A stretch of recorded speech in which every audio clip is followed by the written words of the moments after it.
शादियों का हमने नाम बिगाड़ के रख दिया। ये निकाह तो मेरे नबी की सुन्नत है, मगर हमने इसे शैतानियत में बदलने का काम किया है। अरे हमें अपने गिरबान में झांक के देखना चाहिए कि हम मुसलमान भी रहे हैं या मुसलमान नहीं रहे। अगर मंदिर का माइक बंद ना हो आजान के वक्त में तो झगड़ा हो सकता है, लेकिन मुसलमान के घर पे शादी है और डीजे बज रहे हैं और उधर हो रही है, इमाम साहब का कलेजा फट रहा है, नमाजियों का कलेजा फट रहा है, मगर कोई कहने वाला नहीं है। कहो क्या झगड़ा तैयार है? बोलो जोर से बोलो। मैं अपने मुसलमान समाज की बात कर रहा हूँ, मुस्लिम समाज की। मगर याद रखना, मेरा खुदा रस्सी ढीली करता है ना, तो ये मत सोचो ये ढीली रहेगी, ऐसा नहीं है। इन्न बत्श रब्बिका लशदीद, अल्लाह की पकड़ बहुत सख्त है। हमने सुना भी है हजरत, देखा भी है कि बारातें गई और बड़े नाचते कूदते फांदते मौलवियों को गाली देते हुए इमाम साहब ने मसाला बयान कर दिया, उन पे अपनी खनक गुस्सा निकालते हुए चले गए, नाचते गाते गए। मगर जब बारात वापस आई, दुल्हन नहीं आई, बल्कि जिस दूल्हा का सर पे सच के गया था सेहरा, उस दूल्हा का भेजा पॉलिथीन में भर के लाया गया। खुशी के साथ दुनिया में हजारों गम भी होते हैं, जहाँ बजती है शहनाई वहाँ मातम भी होते हैं।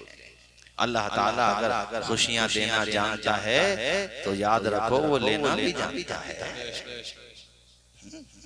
ये नहीं है कि चंद पैसे हो जाएं, बाद लोगों पे दोस्तों ने कह दिया उल्टे सीधे काम होंगे तो उल्टे सीधे होंगे। अब्बा मना कर रहे हैं, दादा मना कर रहे हैं, समझा रहे हैं, अरे काम ये करो जो आज किया जा रहा है। सुभान अल्लाह, नबी का जलसा करो, अच्छे काम करो। या मैं कहता हूँ चलो कोई भी प्रोग्राम मत करो, मगर बेहुदा काम तो मत करो। आज आप यकीन माने कलेजा मुंह को आता है, कलेजा फटता है कि एक तरफ हमारे मजलूम फलस्तीनियों पे दुनिया का बदतरीन जालिम, बदतरीन जिसके दिल में जर्रा बराबर भी रहम नहीं, छोटे छोटे बच्चों को जला दे रहे हैं, बमबारी की जा रही है। आप तो देखते होंगे वीडियोस। और दूसरी तरफ हमारे मुस्लिम समाज में कितनी बेहिसी है, कितनी गफलत है। इसलिए साथियों याद रखो, गफलत में ना पड़ो। अल्लाह ताला अगर दौलत देना जानता है तो लेना भी जानता है, वो खुशी देना जानता है तो बोलो लेना भी जानता है। सुबह मगरूर को वो शाम भी कर देता है, शोहरत लेकर के खत्म गुमनाम भी कर देता है। वक्त से आंख मिलाने की हिमाकत न करो, वक्त इंसान को नीलाम भी कर देता है। जवाब नहीं माशाअल्लाह। अरे निकाह तो बड़ी प्यारी सुन्नत है। जरा जोर से बोलो, जरा ऊंचा सुभान अल्लाह। आप बता सकते हैं मुझे? मैं मजमे से पूछ रहा हूँ, अहले इल्म तो माशाअल्लाह अहले इल्म नहीं। सबसे पहला निकाह कहाँ पर कायम हुआ था? आप बता सकते हैं? पब्लिक से पूछ रहा हूँ, हैं? सबसे पहला निकाह किसका कायम हुआ और कहाँ कायम हुआ? मैं आपसे सवाल कर रहा हूँ, आप मेरे सवाल का जवाब दीजिए। सबसे पहला कोई रिश्ता इंसानों के दरमियान कायम हुआ है ना, तो उस रिश्ते का नाम है निकाह। जरा बोलते रहो यार, क्या नाम है और कहाँ कायम हुआ? जन्नत। जोर से बोले, कहाँ कायम हुआ? जन्नत में। और किसका? हम सब के बाप हजरत आदम अलैहिस्सलाम और हम सब की माँ हजरत हव्वा के दरमियान ये निकाह हुआ। वो तो जन्नत में अकेले रहते थे, और वो भी जन्नत। अल्लाह पाक हमें आपको सबको वो प्यारी जगह अता फरमाए। आमीन तो बोल दो खुदा के बंदो। क्या पता किसकी आमीन कबूल हो और उसके सत्ते में सबका बेड़ा पार हो जाए। वो प्यारी जन्नत कि हमारे दिल में ख्याल भी नहीं आ सकता, तसव्वुर नहीं आ सकता कि कितनी हसीन है जन्नत। अल्लाह अकबर। इससे अंदाजा लगाओ कि आज एक से एक शानदार इमारतें बनाने वाले इंजीनियर बनाते हैं, नक्शा डिजाइन करते हैं जनाब वाला। आपने जगह दिखाई, इंजीनियर बेहतर से बेहतर नक्शा बना करके दे देगा। आप दिल्ली चले जाइए, मुंबई चले जाइए, हैदराबाद चले जाइए और बड़े बड़े शहरों में चले जाइए, एक से एक अच्छी इमारत मिलेगी। ये इमारत तब बनी जब इंजीनियर के जहन में नक्शा आया, बनाने वाले के जहन में नक्शा आया। इमारतें देखो तो जहन घूमने लगता है। बुर्जे दुबई देखो जनाबे वाला, जद्दा की इमारतें देखो, न्यूयॉर्क की इमारतें देखो, यूरोप की इमारतें देखो, इंसान चक्कर में पड़ जाता। कैसी कैसी इमारतें बना दी। अब अल्लाह की जन्नत के बारे में सोचो, जो अल्लाह पाक ने अपने बंदों के लिए तैयार की है, जिनसे वो राजी उन बंदों के लिए तैयार की है। उस जन्नत के बारे में हमारे नबी फरमाते इंसान के दिल में उसका ख्याल भी नहीं आ सकता, इतनी खूबसूरत है जन्नत। सुभान अल्लाह, अल्हम्दुलिल्लाह। अरे कोई इमारत तब ना बनेगी जब दिल में ख्याल आएगा। हुजूर फरमाते हैं वो कितनी खूबसूरत है, उसका ख्याल भी नहीं आ सकता। इतनी खूबसूरत जन्नत है मेरे भाइयों। जन्नत में जाने के लिए अमाल किया करो, जन्नत को याद किया करो। और तुम्हें बताता चलो मैं आपको, साथ ही साथ साथ मुझे याद आ गई, जन्नत को तलाश कर रहे हो, नेक काम करते रहो। नेक कामों में एक काम ये भी करते रहो, माँ बाप की सेवा करते रहो, इसलिए कि बाप जन्नत का है दरवाजा और माँ के कदमों के नीचे है जन्नत। सुभान अल्लाह। क्या है? आवाज आए भाई, माँ के कदमों के नीचे क्या है? वो जीते जी दुनिया में जन्नत का मजा लेंगे। वो जीते जी दुनिया में जन्नत का मजा लेंगे, जो बाप को खुश रखेंगे और माँ की दुआ लेंगे।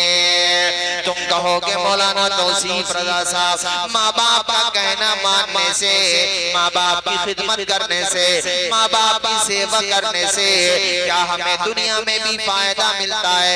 मैं बताना चाहता हूँ मेरे भाइयों, दुनिया में भी फायदा, आखिरत में भी फायदा। ये समझ लो कि फायदा ही फायदा। ये फसाना नहीं हकीकत है। अपनी माँ से, अपनी माँ से जिसे मोहब्बत है, गौर से तू क्यों नहीं करता? गौर से तू क्यों नहीं करता? माँ के कदमों के नीचे जन्नत है। अल्लाहु अकबर। या रसूल अल्लाह। जिंदाबाद, जिंदाबाद, जिंदाबाद, जिंदाबाद, जिंदाबाद, जिंदाबाद। तुम्हारे वालिद साहब बैठे भी यहीं पर। अच्छा, अल्लाह आपका साया दराज रखे। आमीन। माशाल्लाह बाशरे। और फिर चेहरे से आसार जाहिर हो जाते हैं, नमाजी हैं माशाल्लाह। अच्छा, नमाजी का जो चेहरा होता है उसे बताना नहीं पड़ता है? नमाजी का चेहरा ही बता देता है कि इसके चेहरे पे नमाज का नूर नजर आ रहा है। मैं तो जवानों को तकरीरों मशवरा देता हूँ कि ब्यूटी पार्लर जाकर के अपना पैसा खराब न करो, उन्हें अपना प्रोडक्ट बेचना है, इसलिए वो एडवर्टाइज कराते हैं चैनल्स पे, टीवी पे, ताकि उनका सामान बिके।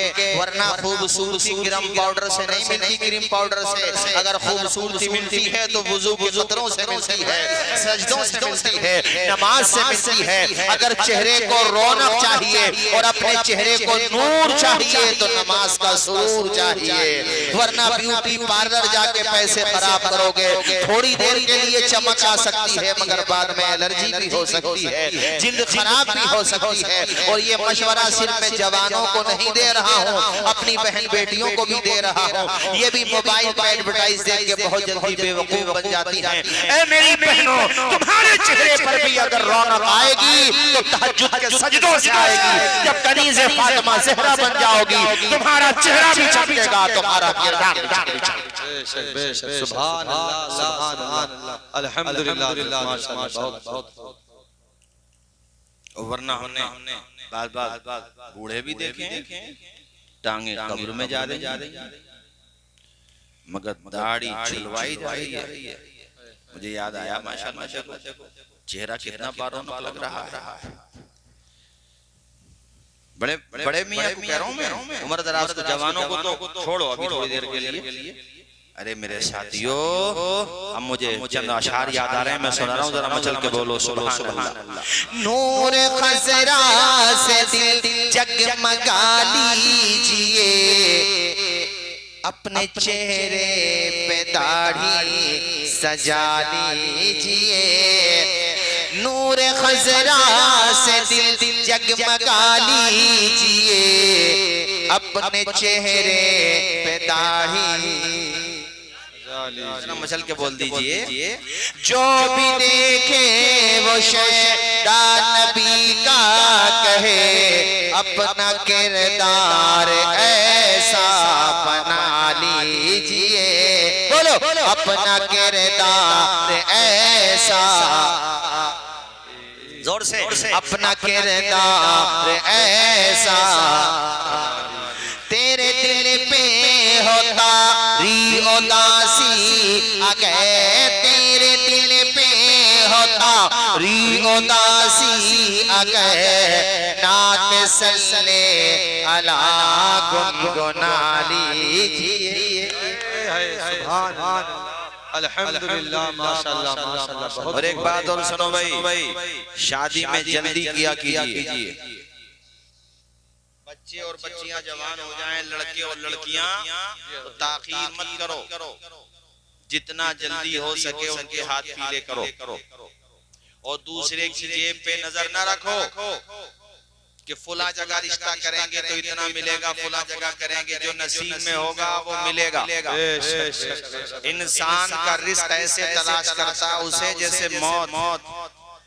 जैसे मौत से इंसान नहीं बच सकता, वैसे ही जो नसीब में है जब तक मिलेगा नहीं, मर नहीं सकता। ये हदीस से बताया मैंने आपको। तो इसलिए भैया बेटियों के रिश्तों में भी देर न करो। अगर लड़का ठीक ठाक है, अब ये मत देखो अब उसकी जॉब भी 50,000 हो, 60,000 हो, अरे मैं कहता हूँ 20,000 है लेकिन नमाजी है तो वो 1 लाख वाले से अच्छा है। अगर वो माँ बाप का फर्मा बरदार है, नेक इंसान है, प्यारे नबी का सच्चा गुलाम है, खुदा की कसम वो 2 लाख वाले से अच्छा है। इसलिए कि ये 2 लाख सैलरी वाला, अरे 10 लाख 20 लाख सैलरी वाला जब दुनिया से जाएगा तो आखिरत के लिए क्या लेके जाएगा? खाली हाथ जाएगा। मगर वो इसके मुकाबले में माली एतबार से जो कमजोर है, वो अगर जाएगा कब्र में तो अंधेरा लेके नहीं जाएगा, बल्कि कब्र में कब्र का उजाला लेके जाएगा। और जब उसका जनाजा जा रहा होगा तो देखने वाले झूम के पड़ रहे होंगे, लहद में इश्क रुखे शह का दाग लेके चले, अंधेरी रात सुनी थी चराग लेके माशाल्लाह। बहुत खूब, बहुत खूब, सुभान अल्लाह, अल्हम्दुलिल्लाह। जिस पे 4 बेटियां हैं, 5 बेटियां हैं, 6 बेटियां हैं, 3 बेटियां हैं, उस बूढ़े बाप को फिक्र में नींद नहीं आती, फिक्र में उसे टेंशन रहती है। चूंकि दुनिया वाले, बताओ समधी ही तो है, समधी की आत्मा निकालना चाहते हो, उसे मार देना चाहते हो, उसे जलील करना चाहते हो। कोई बात जायज है, बेशक आमने सामने कहो, मगर मेरे कहने का मकसद तो सिर्फ इतना है, जिंदगी का क्या भरोसा है मेरे साथी। कब्र में जाएगा तो कफन में जेब लेके नहीं जाएगा, और कब्र में अलमारी लेके नहीं जाएगा।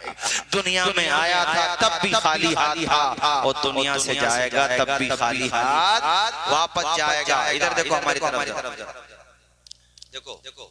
जिंदगी का एक हिस्सा है पैदाइश, सीधा हाथ समझ लो, और दूसरा हिस्सा है मौत, वो ये वाला हाल। न पैदा होने में तुम्हारा कोई इख्तियार और न मरने में तुम्हारा कोई इख्तियार। एक पे इख्तियार होता तो कम से कम चलो ये हाथ में तो रहता, ये जिंदगी है, जिंदगी हाथ में तो रहती, तो न आने में कोई कंट्रोल न जाने में कोई कंट्रोल। तो बीच का जो पीरियड है 15-20 साल 50 साल 60-70-100 साल, तो इस पीरियड में अपना कंट्रोल क्यों करना चाहता मेरे भाई? इसमें भी उसी का कंट्रोल लग जिसके कब्जे कुदरत में एंडिंग भी है और शुरुआत भी है। इसलिए दुनिया से एक दिन जाना तो सबको पड़ेगा। और मैं औरतों से भी कहता हूँ, मेरी माँ बहनों, मर्द भी अपने साथ कुछ लेके नहीं जाएगा, और ऐ औरतों तुम भी अपने साथ कुछ लेके नहीं जाओ। इसलिए शौहर की आमदनी का भी ख्याल करो। आमद अगर ठीक है तब मुतालबा करो, कमजोरी में है, हाथ खींच में है, कोई परेशानी है तो अपने शौहर से उल्टे सीधे मुतालबात न करो, वरना फिर वो दूसरी तरफ कमाई का ध्यान लगाएगा, नंबर 2 की तरफ, फिर वो बुरे रास्तों पर जाएगा। इसलिए कनीज़ाने फातिमा ज़हरा बनकर रहो मेरी बहनों। और मर्दों से भी कहता हूँ, जैसा खाते हो वैसा बीवियों को खिलाओ। ये नहीं कि अपने लिए तो एक से एक अच्छा और बीवियों को तंग करो। इस्लाम बीवियों के हुकूक बताता है, बीवियों का मर्तबा भी बताता है। जहाँ शौहरों के हुकूक बताए हैं वहीं पर बीवियों के हुकूक भी बताए हैं। मियां बीवी के रिश्ते के लिए क्या ही खूबसूरत अंदाज में, क्या जबरदस्त इरशाद फरमाया अल्लाह पाक ने, हुन्ना लिबासुल लकुम व अंतुम लिबासुल लहुन्ना। तुम हो मर्द, ए मर्दो तुम औरतों का लिबास और औरतें मर्दों का लिबास। लिबास का क्या काम होता है? ढांकना। बोलो जरा जी हज़रत। लिबास हुस्न बढ़ाना, इज्जत बढ़ाना, तो यही काम हो शौहर का बीवी के लिए। और लिबास का एक काम ये भी होता है कि बदन पर कोई ऐब है हजरत, कोई ऐब है, कोई नाकाबिले जिक्र बात है, तो वो लिबास, वो पैरहन, वो आपका कपड़ा उसको छिपाएगा। इसी तरह ऐ औरतों तुम अपने शौहरों की कमजोरियां छुपाओ, और ऐ शौहरों तुम अपनी औरतों की कमजोरियों को चौक चौराहों पर, बैठकों पर, रिश्तेदारों में घर में बैठ के बयान न करो। इस तरह से एक दूसरे को अगर निभाने की कोशिश करोगे तो किसी घर में झगड़ा हो ही नहीं सकता है, किसी घर में तलाक की नौबत आ ही नहीं सकती है, बल्कि हर घर जन्नत का बाग बनता हुआ नजर आएगा। सुभान अल्लाह। अच्छा, मैं एक बात और बताऊं तेजी के साथ, थोड़ी देर रोशनी लीजिए। हर बीवी जो शौहर के घर पे आई, उसके माँ बाप को चाहिए कि वो अपनी बेटी को ये समझाएं कि शौहर के माँ बाप तेरे लिए माँ बाप की तरह हैं, उन्हें अपने माँ बाप का रुतबा देना। बोलो जरा, बोलते रहो भाई। वो दुल्हन जो आई रसूलपुर से, ललवारा से, दीन नगरपुर से, आपके कुंदरकी से, बिलारी से, या विलेज ही में कहीं से, या कहीं दूर से, जहां से भी आई, आकर के अपने शौहर के घर को पहले ही दिन समझ ले कि ये मेरा घर है, और घर में कोई कमजोरी हो रही है तो बाहर जाके नहीं बताई जाती, वो समझ ले इसे घर। और शौहर के माँ बाप समझ लें उस आने वाली बहू को बेटी। सुभान अल्लाह। क्या समझ लें?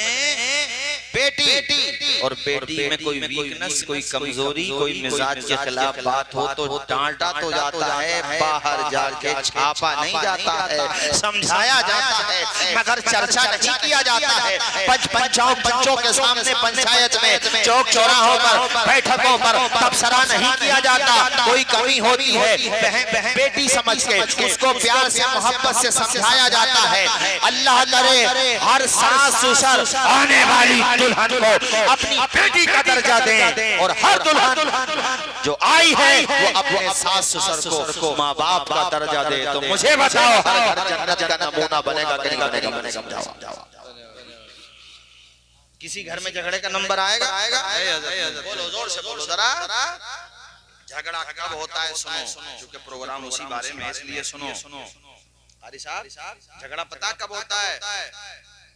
जब लड़के वालों ने लड़की के सामने ताना देना शुरू किया, तेरे अब्बा तो हेलीकॉप्टर देने को कह रहे थे। हेलीकॉप्टर ही समझ।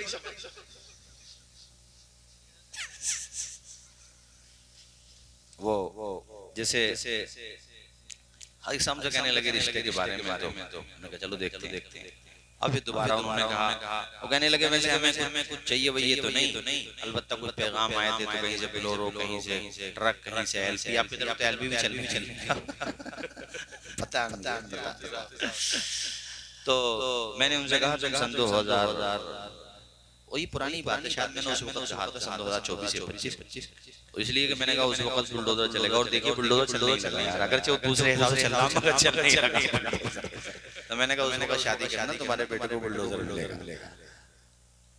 वो आपकी बात बिल्कुल सही है। अब यहाँ से झगड़े शुरू। ये कहा था ये हुआ नहीं, अरे कहीं हुआ नहीं हुआ यार, इन बातों पे घर बिगाड़ने की जरूरत नहीं होती है। इंसान वो है जो अच्छा खासा घर बिगाड़े नहीं, बल्कि कोई घर बिगड़ भी रहा हो तो उस बिगड़ते हुए घर को बचा ले, वो इंसान होता है। झगड़ा ऐसे और इधर कोई बात कमी की हुई, जाके उस लड़की ने कह दी अपने मैके में, अरे मैके ही तो बोलते हैं उसको, अरे बता देना, मुतशाबा लगा तो समझा देना यार, हो सकता है हाँ मैके बोलते हैं। यहाँ की कोई कमी जाके कहती वहां, तो यहीं से पढ़ना शुरू हो जाती है दरार, यहीं से नौबत आती है झगड़े की। हाँ कभी कभी बेपना टॉर्चर, बेपना परेशान किया गया तो एक अलग बात होती है। मैं तो तब कह रहा हूँ छोटी छोटी बातों की वजह से बहरहाल घरों को बिगाड़ना नहीं चाहिए, वरना मेरे साथियों इस निकाह के रिश्ते के तकद्दुस को पामाल करने वाले कहलाओगे। निकाह तो बड़ा पाकीज़ा रिश्ता है। बात यहाँ से निकली कि ये रिश्ता सबसे पहले कहाँ पर कायम हुआ, किसका कायम हुआ? मैंने जवाब में कहा जन्नत में कायम हुआ, और हजरत आदम और हव्वा के दरमियान कायम हुआ, जन्नत में कायम हुआ। तवज्जो फरमाइए, जन्नत में। तो पता ये चला इस रिश्ते की शुरुआत हुई है जन्नत में। तो तुम भी जब निकाह करो तो तुम्हारे यहाँ शादियों में जन्नत का रंग आना चाहिए, जहन्नम का रंग नहीं चाहिए। अभी नहीं, एक जगह बैठा नहीं जा रही है ओ नहीं, एक जगह बैठ जाओ, कहीं पर बैठ जाओ, उधर बैठो, वहां पे बैठो उधर। अभी ये मुझे देखेंगे कि तुम्हें देखें? चलो उधर बैठो, चलो कोई बात नहीं है। कलमा शरीफ पढ़े, ला इलाहा इल्लल्लाह मुहम्मदुर रसूलुल्लाह सल्लल्लाहु अलैहि वसल्लम। अच्छा, निकाह के बारे में एक बात ये भी है भाई, कारी रकीबुल हसन साहब के निकाह के हवाले से बेहतर उलमा ने ये फरमाया कि मस्जिदों में कायम किया जाएगा। जोर से बोलिए, कहाँ? चूंकि मसाजिद में रूहानियत भी होती है और फिर मस्जिद में बरकत तो होती है और फिर सबकी दुआएं भी मिलती हैं। दुआएं बेशक मैरिज हॉल में मिल सकती हैं और मिलती हैं मैरिज हॉल में भी, जब जगहें नहीं है तो वहाँ भी कर लेते हैं, लेकिन बेहतर तो मस्जिद में ही है। निकाह हो तो वहाँ पर भी जाएगा, कहीं पर भी आप पढ़ सकते हैं, मगर बेहतर ज्यादा। अलबत्ता एक बात का ख्याल रखें, जब निकाह हो जाए तो बाद में जब तबर्रुक तक़सीम होता है तो इस बात का ख्याल रखो कि वो मस्जिद है, वहाँ लोग उसका भी ख्याल नहीं रखते हैं। हमारी कौम मुस्लिम की बेहिसी और मैं कहूँगा कि लाउबाली वाली जहालत का अंदाजा आप इससे लगाइए कि तबर्रुक के ऊपर लड़ जाते हैं। तबर्रुक के ऊपर जो तबर्रुक बांटता है उसकी जेबें फाड़ देते हैं, उसके कपड़े फाड़ देते हैं, यानी वो सलामत। ये जो जहालत है, किसी कहने वाले ने कहा था कि मुसलमानों तुम्हारी अखलाकी पस्ती का अंदाजा इस बात से लगता है कि तुम्हारे यहाँ मस्जिदों के बाहर जो इस्तिंजा खाने हैं उसके लोटे भी जंजीरों से बांधने पड़ गए कमेटी वालों को, क्योंकि तुमने वो लोटे भी सलामत नहीं छोड़े। कहां से कहां तक पहुंच गया हमारा मुसलमान बदअखलाकी में। मस्जिदों की गुल्लकों तक से पैसे चोरी हो गए। आप अंदाजा लगाइए कहां से कहां तक पहुंच गए। ऐ मेरे भाइयों, आखिर में जाते जाते आपसे ये कहूंगा कि निकाह को आसान करो और जितनी जल्दी हो सके निकाह की प्यारी रस्म को मुनाकिद करो। मौला ताला कल होने वाले निकाह में खूब बरकतें अता फरमाए। जोर से आमीन बोलिए जरा सारे लोग। और आने वाली दुल्हन के कदम इस घर में बरकतें लेकर के आए और दोनों के दरमियान मालिक उस मोहब्बत का सदका दे दे जो मोहब्बत आदम और हव्वा को अता फरमाई, जो मोहब्बत हजरत इब्राहिम हजरत सारा को अता फरमाई, जो मोहब्बत हमारे प्यारे नबी और हम तमाम ही अज़वाज मुतहहरात के दरमियान अता फरमाई। या अल्लाह उस मोहब्बत की समंदर के चंद छींटे दे दे जो मोहब्बत तूने अपने फजलो करम से शेर खुदा और खातून जन्नत के दरमियान अता फरमाई रज़ी अल्लाह ताला अन्हुमा। या अल्लाह खूब बरकतें अता फरमा। जरा झूम के एक मर्तबा कलमा शरीफ पढ़ने ला इलाहा जोर से पढ़े ला इल्लल्लाह मुहम्मदुर रसूलुल्लाह। जो कुछ मैंने कहा अगर कोई बात खिलाफ शरा सबक़त लिसानी की वजह से सरजद हो गई हो तो मैं भी कलमा शरीफ पढ़ता हूँ, मेरे साथ आप भी पढ़ लीजिए। अशहदु अल्ला इलाहा इल्लल्लाह व अशहदु अन्ना मुहम्मदन अब्दुहु व रसूलुहु। देखो थोड़ा सुनो अमल करो, ये इस बात से अच्छा है कि ज्यादा सुनो और अमल बिल्कुल मत करो। अजीज उतना ही रखो कि दिल बहल जाए, अब इतना भी न चाहो किसी की बारात निकल जाए।